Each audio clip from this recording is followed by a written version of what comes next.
Oh, baby. We've been waiting for this. Mayonnaise is in the house. Jodi Barrett joined in the program. We got mayonnaise, right, boys? Here. Show everybody. I can show it off without the labels. There you go. No free ads. No free ads, Hellman's, right? So, man, I'm pumped to have you here. We're gonna have fun. We're gonna have regular conversation because there's a lot of this, like, sir, what do you think about? No, I want to have a conversation about you. You know, what would you like to ask the people? It's one of the things. Everybody asks you a question.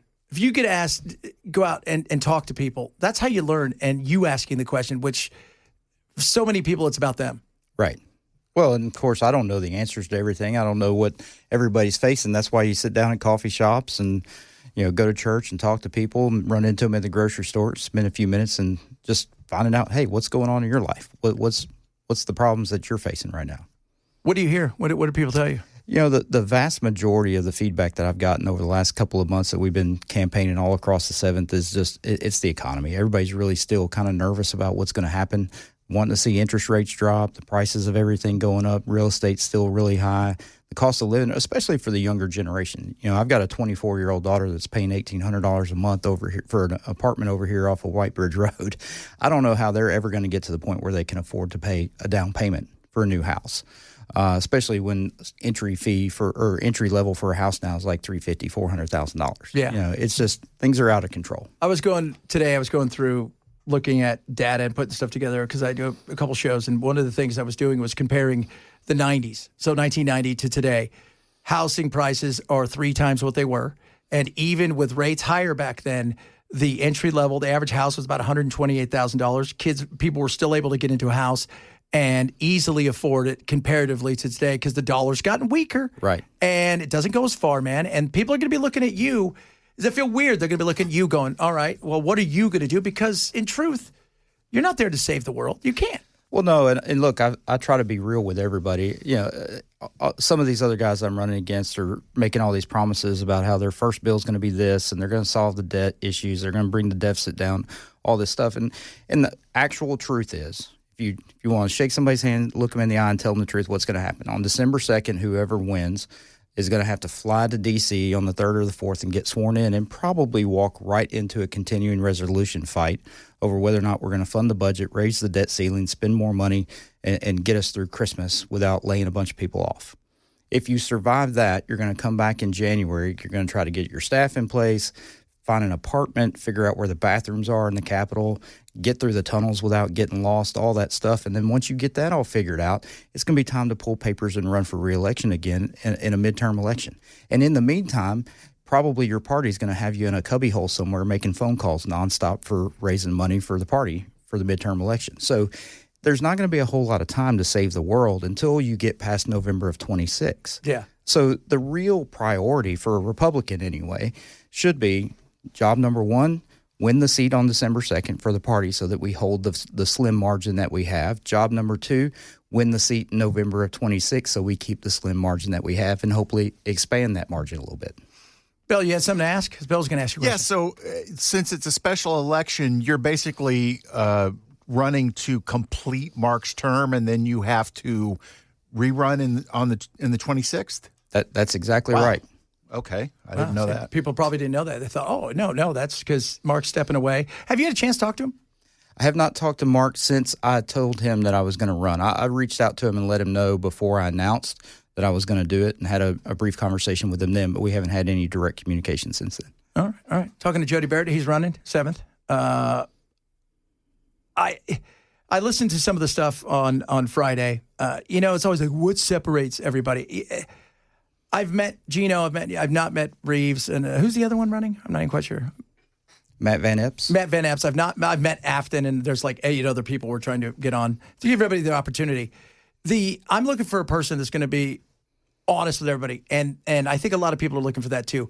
We look at too often. I think we look at politicians and we think they're going to be the saviors, that they're godlike, and they're all of these things. When you're just human beings, you're going there to do a gig, and we need more honesty because now what we have, our bipartisan that's not even a word very rarely, outside of the UAPs today.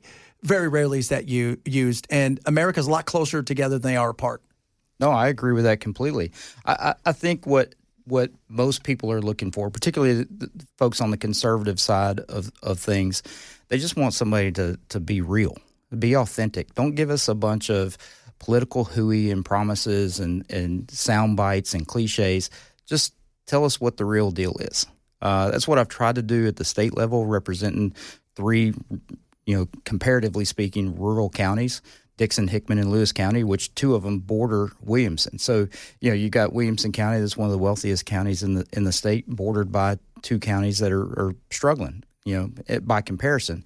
And so what happens in the state level that affects things going on in Williamson County, that stuff rolls downhill. You talked about the cost of living and housing and what happened in the 90s. Well, what's happening in the rural areas is our property values have gone up because of what's been going on with Nashville and Middle Tennessee. So that wave, that ripple goes out into the rural areas as well. So property values have gone up, but you know what hasn't kept up with that? Wages. Yeah. That's right. So cost of living is going down, or the cost of living is going up. Cost of living is going up. The value of living in the rural area is going down. And so it's becoming more and more of a struggle. Yeah, absolutely. So Jodi, how does Congress fix the wage issue? Yeah, the wage issue for a free market capitalist like myself, it's about creating more opportunities and less red tape, less burden on small business owners in particular, because they are the engine that drives the economy. I'm a small business owner, so that's what my background is, what I understand. I've had 15 to 20 employees for the last 25 years. That's 15 to 20 families that rely on that extra income to make their ends meet, to pay their bills, to put clothes on their kids' backs, things like that. And so, the number one biggest impact that I've seen on my small business and others that I work with and represent is the cost of health insurance. Providing health insurance to our employees, which you have to do in order to be competitive. If you're not offering health insurance, then they're going to go somewhere else that does offer it. Truth. And so those numbers have increased from 2003 when I first started having an ownership interest in our business, handling the books, doing payroll, all of that stuff. It's probably increased by 1,500 to 2,000%, the individual cost per employee of what we pay for health insurance. And I think I moved out here. One of the reasons I came, Cumulus made a great offer. I was really excited to do it, but I was telling them because I have a small business for my other show, I run all that on my own. I was paying $3,500 a month for health insurance. Yeah. It's insane. And I'm not getting that. By the way, I'm not getting any of that really amazing stuff that you think, that's a Cadillac. No, it was insane.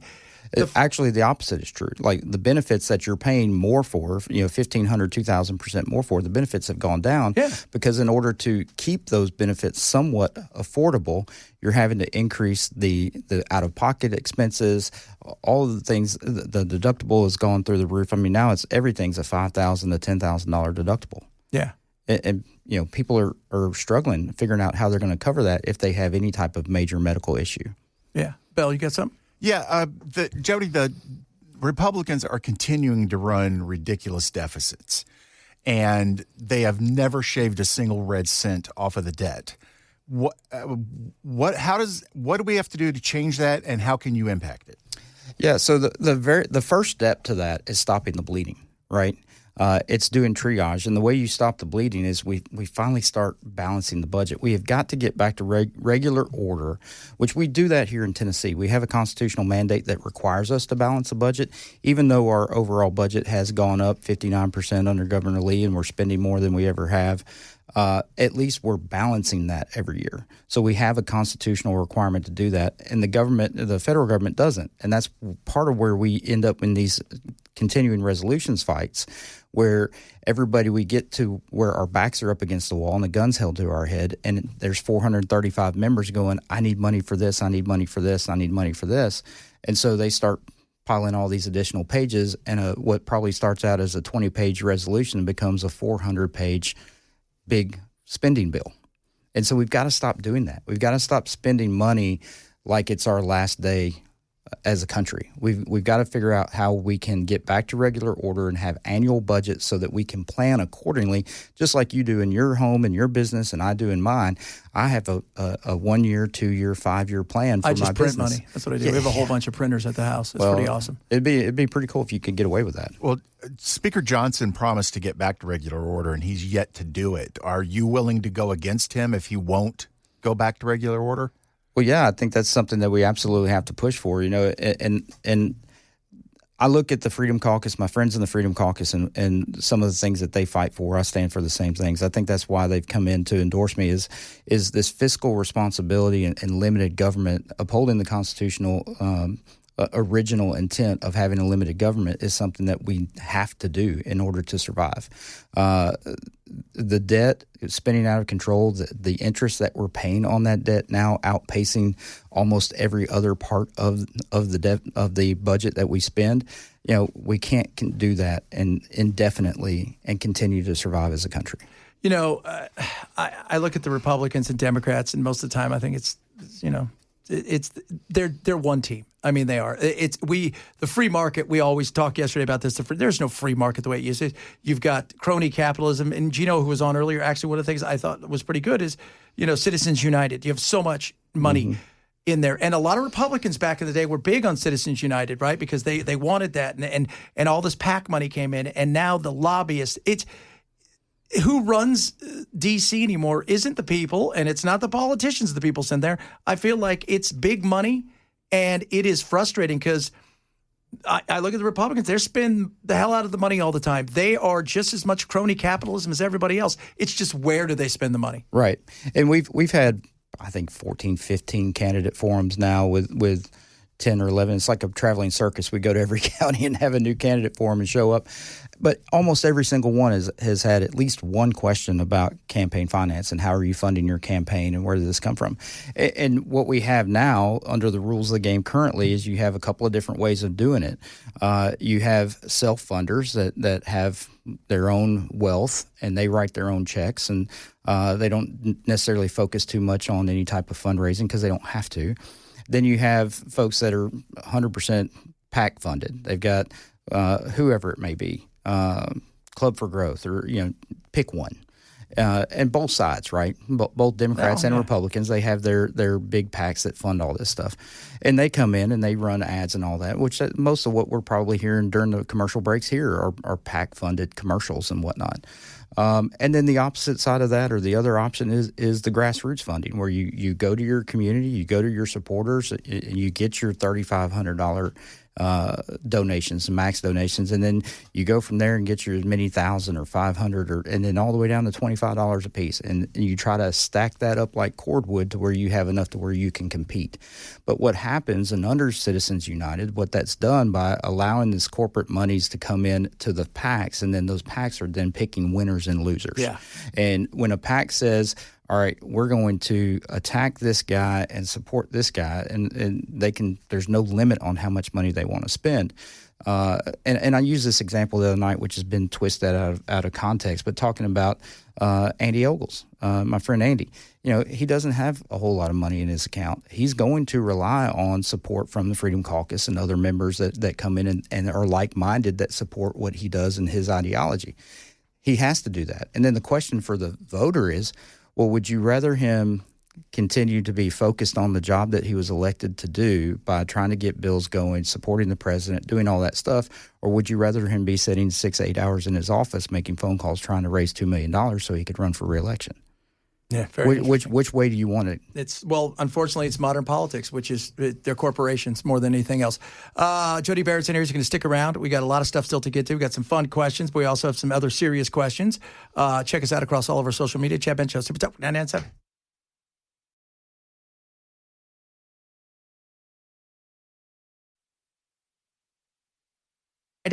We're going to have them all in, but Jodi was the first one to say, yeah, I'll come in here with you guys. I'm not afraid of that.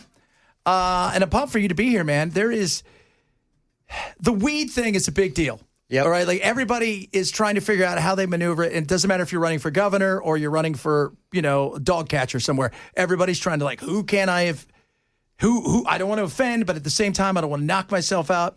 Give us your straight take on the weed. straight take on the weed is medicinal marijuana. I have no issues with, and let me tell you, I've got a little bit of experience or history in that. Not personally. You smoke a lot. Yeah, It's all good. Not personally guy. from use, but when I was in law school at Ole Miss in '96 to '99, there was one of only 2 places in the country that you could legally grow marijuana. Was on campus at Ole Miss. It was part of the pharmacy school there. And my wife worked for the medicinal plant garden, growing things that they were testing, all these like echinacea and all this other stuff. And so there was a doctor there named Dr. L. Soley. He was Dr. Marley. For the pharmacy school that developed and has the patent on the marijuana suppository, which I'm sure Bill has a big supply of. Bill, totally. I know how to throw a party, Jody. That's it. Guys, I got all kinds of suppositories. Get over to the house. It's a big one tonight. That's not the way you do that, man. You don't smoke it that way.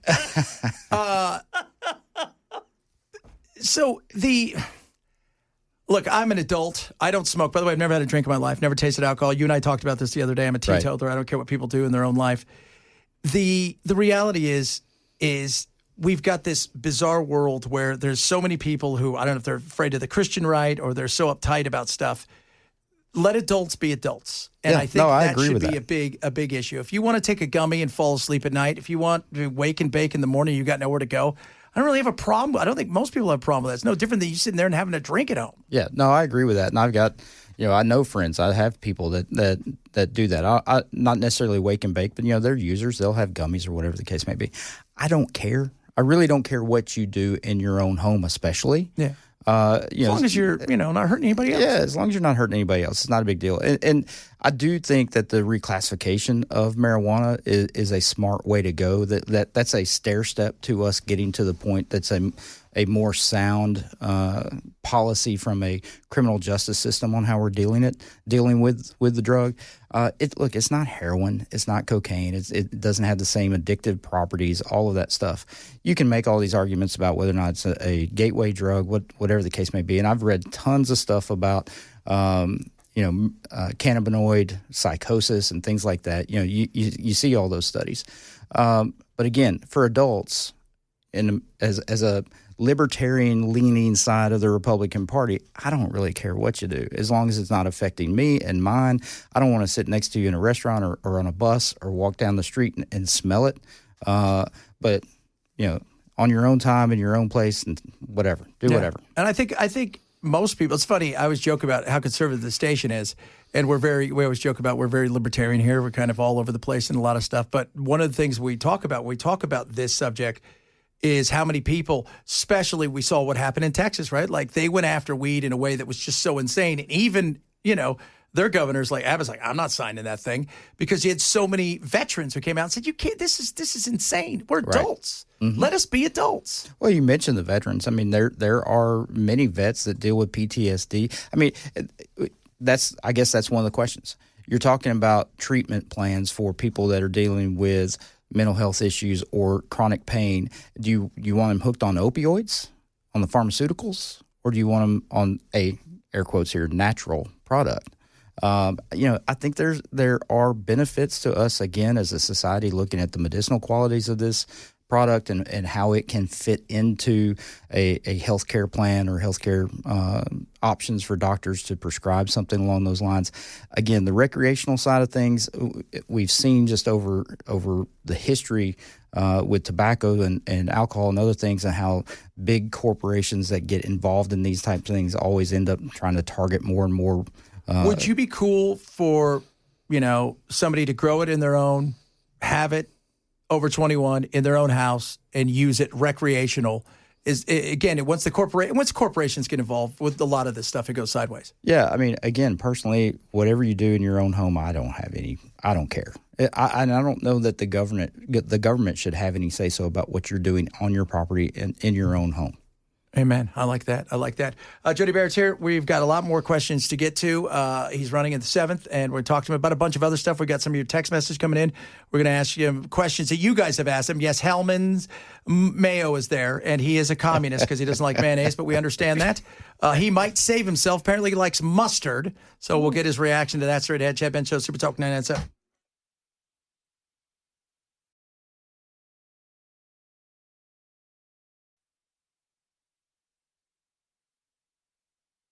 Jodi Barrett in the house. A lot of people asking about this HB, was it 1029? There's a bunch of people on here asking. 1024. 1024. About civil asset forfeiture. So, are you for that? Are you against it? It's about the threshold, right? Yeah, I think that bill in particular is talking about the burden of proof, if I recall correctly. Haven't looked at it since we adjourned back in April. But typically speaking, I'm not a huge fan of civil asset forfeiture. No, because you hear stories of people's like, well, where are you going? Well, I'm going to buy a used car. Well, you got $18,000 cash. I can smell some weed on it, so I'm taking it. And then they never charge you with anything. You just never get your money back. Right. There's got to be more due process involved with that before we're taking people's cash, their money, their cars, all this stuff. What we're doing on the interstate system, it's not really having a big impact, I don't think. It's certainly having an impact on the money and cash that's coming into those judicial task forces. But as far as like having a big impact on the drug ring or the drug industry itself, it's probably really just minimal. So minimal. Yeah. It's so minimal. It is. All right. So you go to D.C., it's a different world there. Here you're talking, to the locals. You're going to be working for them, but in a different capacity. And what you do not only affects people here, but it affects the nation. How you vote and stuff like that. I think people forget that. Today, Qatar bombed by Israel. You and I have chatted a bit about Israel, AIPAC, the power they seem to have. We're spending a lot of money for a place that has free healthcare, free college for their people, and there is a absolute disaster of human making going on the other side. And I think a lot of people are looking and saying, I don't know if I want America to be involved in something like this. Yeah, I think there's two different things going on here. I try to look at things through our eyes as Americans, and a similar experience that we had on September 11th when we were attacked and bombed, and we didn't care what anybody else in the world thought about how we reacted to that. We were going to do whatever we thought. And how'd that work out for us? Well, and here we are still 25 years later. So I get it, sort of, what Israel's doing and how they're responding. I mean, they see an enemy that has made it very clear that their sole goal in life is to exterminate the state and nation of Israel. And they've taken steps to do that. So it's important, I think, for us, and this is, we see the president kind of walking this fine line of trying to support Israel and back them in being able to defend themselves in their country. But you could tell the president was not very happy with, I think, this attack on Qatar. No, especially when you're trying to negotiate. But you're going to be voting for money in situations like this where they already get almost $4 billion a year from us. And we're $37 trillion in debt. And by the way, that number's small. We're probably closer to $100 trillion when you actually start to factor in things not just about the amount of interest, but the unfunded liabilities that are out there, which are always left out. I look at this and I think we're voting not just here, but across the board on a lot of stuff, and we aren't taking care of ourselves. Well, and what happens is just like in your own personal budget, when things like this happen and you have flare-ups that you're having to react to, and it's a constant emergency, one thing after the other, it takes away from your ability to be proactive and plan ahead and try to get ahead. And so we're seeing the same thing with these constant things that are going on overseas, conflicts overseas, that we're having to get involved in, having to send money and equipment and military supplies, as you say, that costs tons and tons of money. And we're having to print that money, which devalues our dollar. Exactly right. Makes it harder for everybody to live. And I think that's what everybody has to understand. People say, "Well, we're not at war. We haven't had a war in however many years." We've been at war really. We've not stopped. We've been at war at least since my childhood, when the Berlin Wall fell, when we realized that we can economically topple other governments and other superpowers. We've been in an economic war now ever since. And we're still doing that now today, except instead of the Soviet Union, it's China, who's trying to get the band back together again with Putin. And so, unfortunately, you, I, regular citizens, farmers, business owners, industry, we're all kind of caught in the crossfire. That's where we see these tariffs and trade wars and all the things that are going on. It's all in an effort to try to combat or take on another superpower that's trying to devalue the dollar, replace it as the world currency. And China has proven themselves to be a worthy adversary. Yeah, they're absolutely. Well, I mean, they're because it's a different kind of world. They're so closed in so many ways. They're willing to go to a mat where a lot of people here in America, we maybe not be. We don't like to be as uncomfortable than a lot of other places. As we talk about China, it's a perfect example.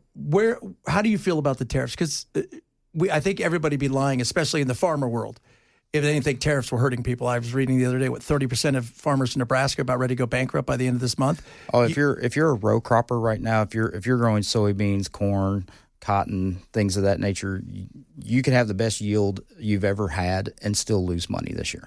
The Midwest is definitely going to get decimated. And we saw this in 2018 with a trade war with China and tariffs going back and forth. I think the response to that, where we were the number one exporter of soybeans to China, now it's Brazil.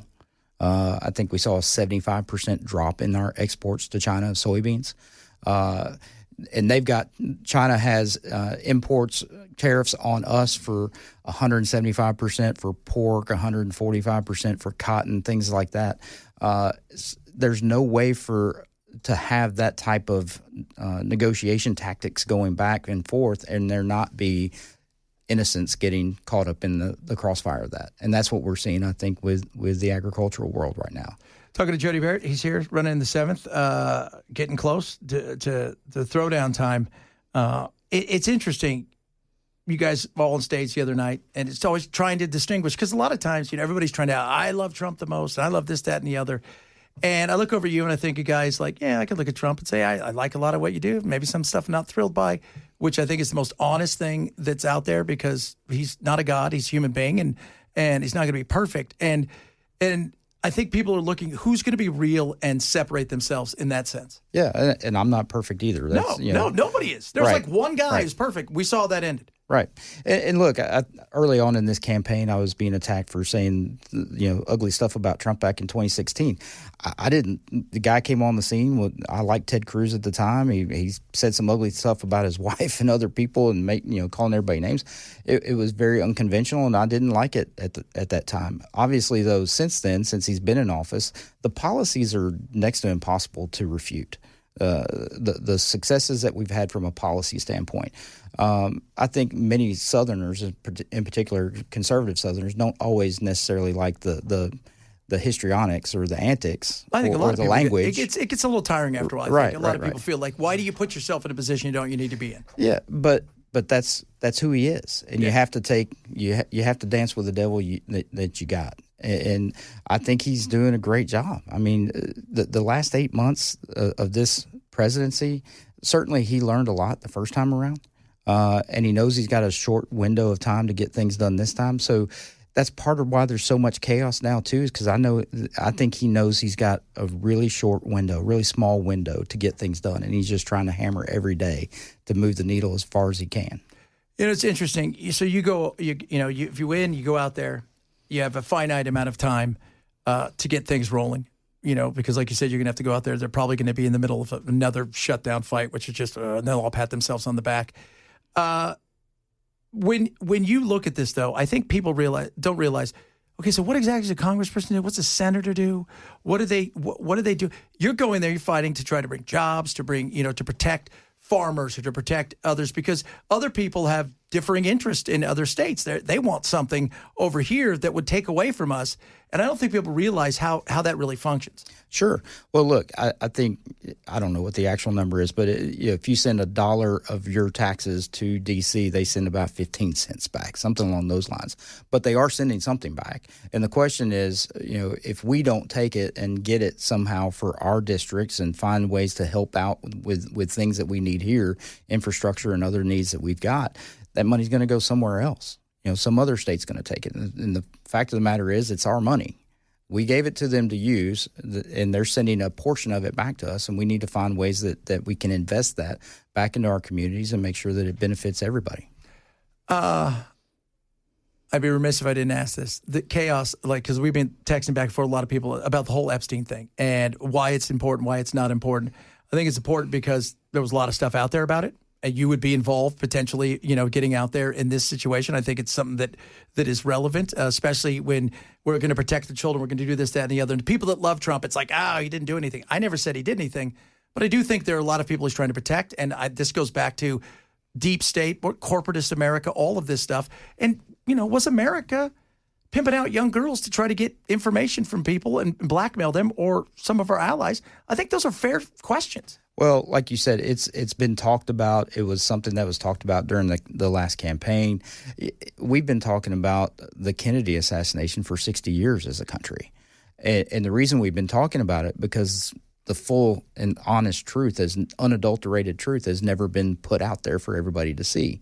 And this is the same thing. The more we kind of tiptoe around it and we piecemeal what information we put out there and what we don't, then you're just creating this perception of, well, they must have something to hide.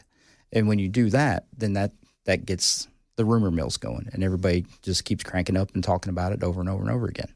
The only way to put it to bed is throw it all out there. Let everybody see and see for themselves. Same thing with the Covenant school shooting. Absolutely, 100%. We talked about ad nauseum for a year and a half about what's in these writings, and then it comes out and everybody's like, it's exactly what we thought it was going to be. Yeah, but then everybody kind of figured it out. Yeah. UAPs, I'm going to hit on this because Burchett today, Paulina Luna and them, they were holding the big UAP thing. When you get there, you are going to work hard to make sure that we know that there's a different dimension, right? I want to fly one of those things. Yeah. See, let's go straight to Roswell. I need my security pass so I can go check this stuff out. Let's go.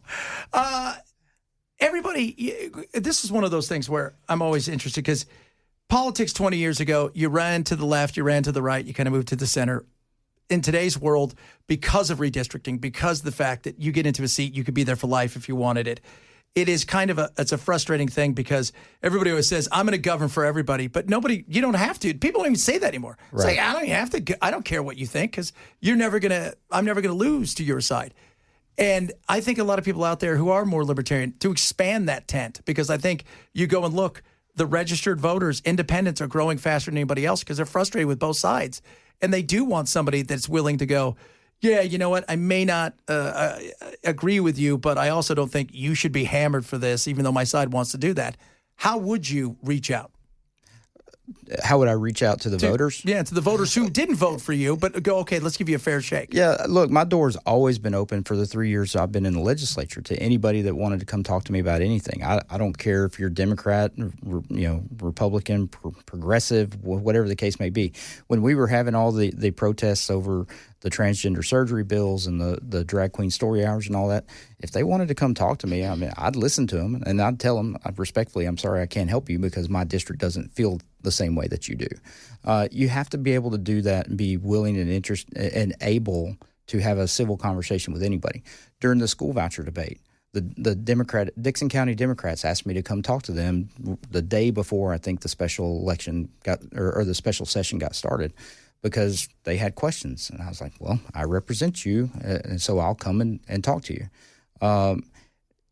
It doesn't mean that just because you go talk to someone or you sit down and have a conversation, it doesn't mean that you endorse what they believe or that you're going to change your core beliefs or change the way you do business. But you have to listen because that's the job.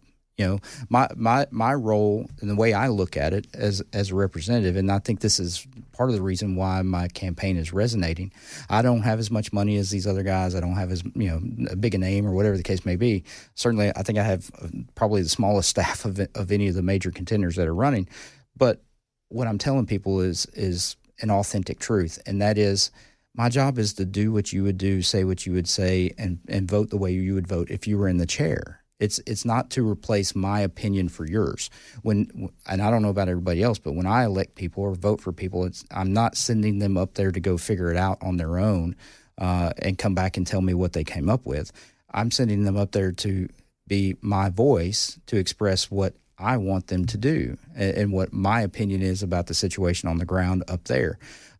You have military guys that are trained to take orders from on high, and then deliver those orders and enforce them into the rank and below them or the file below them.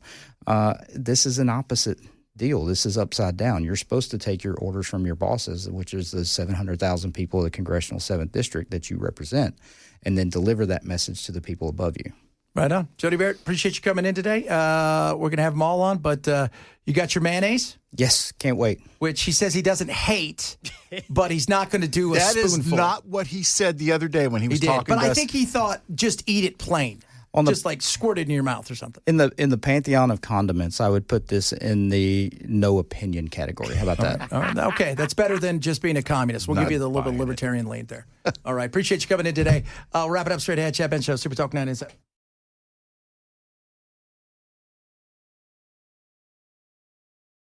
You know, it's funny, too. We were talking about the cryptocurrency and Trump. Did you see, I was talking about yesterday, Trump sent out an email last week asking for $15 so he could get to heaven. What? Yeah. It was. Is that all it cost? That's what we were trying to nice. figure out. Because Ken's like, I got 15. I got $15. I mean, I got That's not the price $7.50. for plebes. It's like more like 100. Oh, right. Yeah. Second entrance for you. And the first thing he would say is, this fence is all wrong. Build a wall tight. There's a fence, though. There's the wall. Do you see what I'm saying? And they're going to get there fine. There's actually not really a wall. I think Trump will get along in heaven. Streets of gold. Oh, he does love gold, doesn't he? That's what I'm talking about. He love himself some gold. So what's up? I heard you were going to take some swings today with a golf club. Yeah, I was telling Chad. I was visiting Abigail the Abuser. She loves her nickname, by the way. People are coming into the physical therapy center and saying, "Who's Abigail the Abuser?" She loves it. Y'all keep it up. But I said to her, I feel like we're at a point. We're 10 weeks in. I feel like I'm doing better. I feel like, we're maybe time to swing a golf club. She said, "Oh, you think you're ready for that, do you?" And she proceeded to demonstrate to me that I was not. So thank you, Abigail. Can you at least putt? I guess. I mean, yeah, I could. Yeah, I mean, I can. She's just like, you know, there's a lot of things that you can't do right now that we're not doing that you probably don't realize you can't do quite yet. You feel like it. Oh, I feel like I feel great. You know what she did? She took a 5-pound kettlebell. Oh. And she said, "I want you to hold on to the handle of this kettlebell and walk around. Like, you see what I'm doing with my right arm? Like with my left arm? Just walk around with that 5 count just 3 times. I couldn't do it. Oh, couldn't do it. Whew. Rough. Couldn't do it. You could do it with your right one, right? Oh, yeah. I can do it Okay, with I just the want right to make one. sure. Oh, yeah, because we sure. don't want to find out I couldn't do it with the right one either. I couldn't do it. Yeah, I can't do it at all. Weakling. Absolute weakling. What do you got going on the program today? We're going to continue to talk about Charlotte. I don't know if I'm obsessing over this, but I am a little obsessive over why. And I'm not even judging the people in that rail car. Oh, I'm so but pissed why did no one do anything? And I was thinking about this. I was obsessing over it a little last night, and I think there's a lot of reasons. I think there's a general fear. I mean, I think there's some legitimate reasons. I mean, you don't want to be attacked and killed too, but when he walks away in the video and seeing her, she's still alive. Yeah. And she seems to be in shock, and she begins to be, and I watched it. Yeah. She's struggling. Yeah. And the people just get up and walk away. Yeah, that was weird. And, the other people, I said, look, the other part of it is some people are facing another way. They've got their earbuds on, nothing. Oblivious to the world. Did anything even happen? And they probably got off of it. So there's that, too. We're not paying attention. No. But it was shameful. It was. That nobody did anything. And so we will continue discussing that. We'll talk about the cutter strikes with Israel and give an update on that development. The president had a few things to say about both of those issues, and we'll cover it today on the big show. Matt, straight ahead. You guys have a good one. We'll do it again tomorrow.